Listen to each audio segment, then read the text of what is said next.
There was a time when America didn't go online, it went on AOL. The familiar startup sound, the endless supply of AOL CDs in mailboxes, the little white screen asking you to enter your username and password. For millions of people, AOL wasn't just an internet company.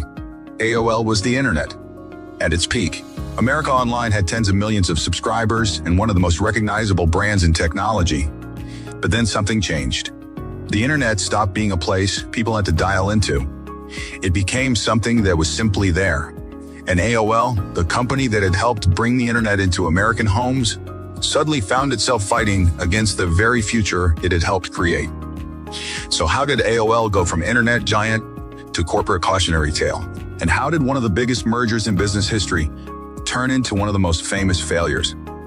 To understand AOL's collapse, we have to go back to the beginning. In the 1980s, getting online was nothing like it is today. There were no smartphones, no Wi-Fi, no Google, and certainly no social media. Connecting to a computer network often required technical knowledge that ordinary consumers simply didn't have. Then came America Online. AOL made going online feel easy. Instead of forcing people to understand complicated computer networks, AOL gave users a simple interface, chat rooms, email, games, news, and other services under one roof. And one of its biggest weapons wasn't even technology, it was marketing. Those famous AOL CDs seemed to be everywhere. They arrived in magazines, they showed up in mailboxes, they were included with computer purchases. AOL practically begged people to try the internet, and millions did once users joined. AOL had another powerful advantage: they stayed. People built friendships in chat rooms, they created email addresses, they joined online communities, they became comfortable with the AOL experience.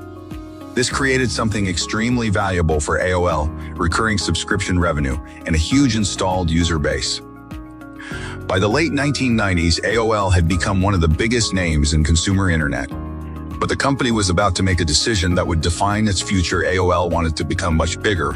And in January 2000, it announced a deal that shocked the business world. America Online would acquire Time Warner. The combined company would be called AOL Time Warner. The deal was valued at roughly $165 billion at the time. The logic sounded brilliant. AOL had the internet, Time Warner had movies, television, magazines, music, news, and other traditional media assets. Put them together, and you supposedly had the company that would control the future of entertainment and communication. It looked like the perfect marriage between old media and new media. But there was a problem. The future didn't develop the way AOL expected. The biggest threat wasn't another company, it was broadband. AOL's business model was built around dial-up internet. Users would connect through their telephone lines. They would hear the modem make that unforgettable noise, and then they would finally get online. But broadband changed everything. Instead of waiting for a connection, users could stay online. Websites loaded faster. Video became more practical. Online services became more sophisticated.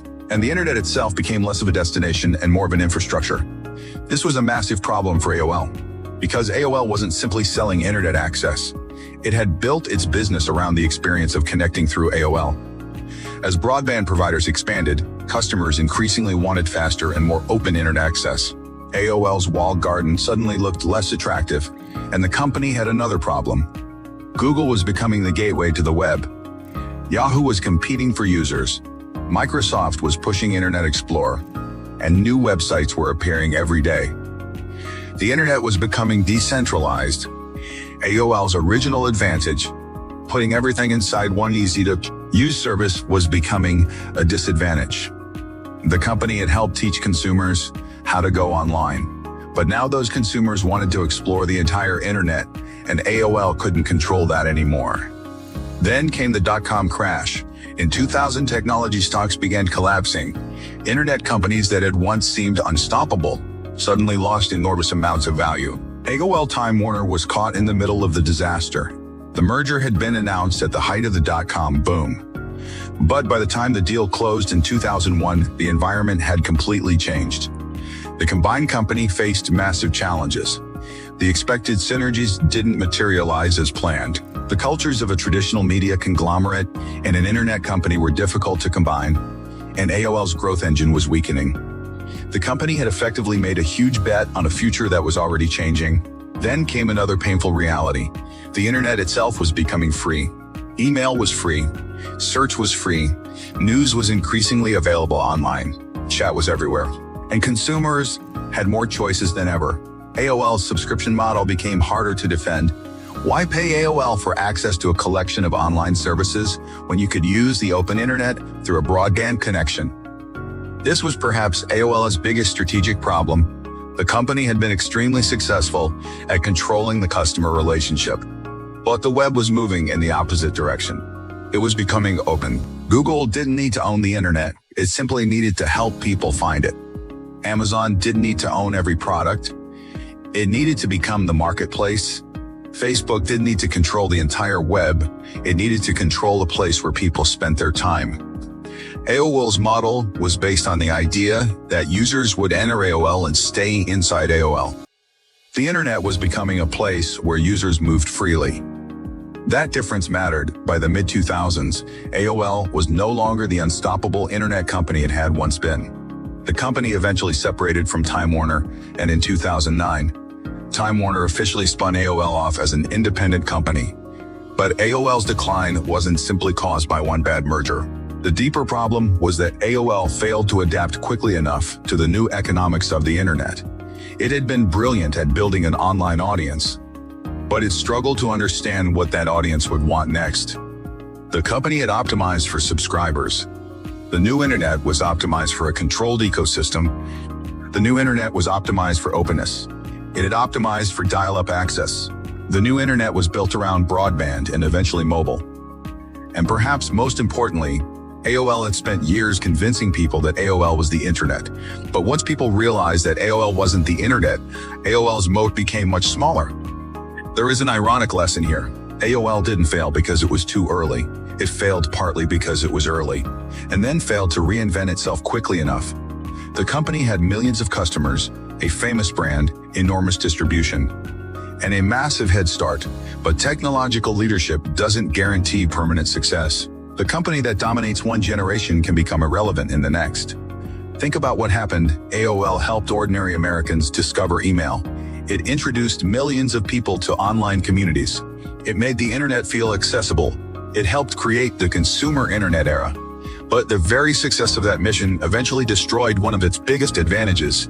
Once everyone was online, people no longer needed AOL to get there. That's the paradox of AOL. It helped build a world that made AOL less necessary. And that is why AOL's story is more interesting than simply saying. A company got AOL's. AOL wasn't defeated by one competitor. It was defeated by a changing business model. It confused distribution with loyalty. It believed controlling the gateway meant controlling the future. And perhaps most famously, it made one of the biggest corporate bets in history at exactly the wrong moment. The AOL Time Warner merger was supposed to create the company of the future.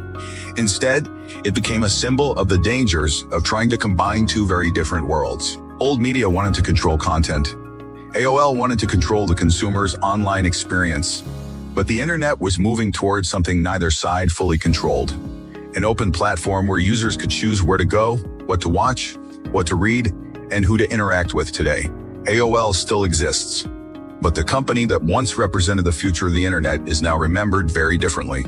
And perhaps that is the most important lesson from AOL. Being first isn't enough. Having a powerful brand isn't enough. The real challenge is recognizing when the world that made you successful is disappearing. Because sometimes the greatest threat to a company isn't a competitor, it's the future. And AOL helped create that future. It just couldn't keep up with it.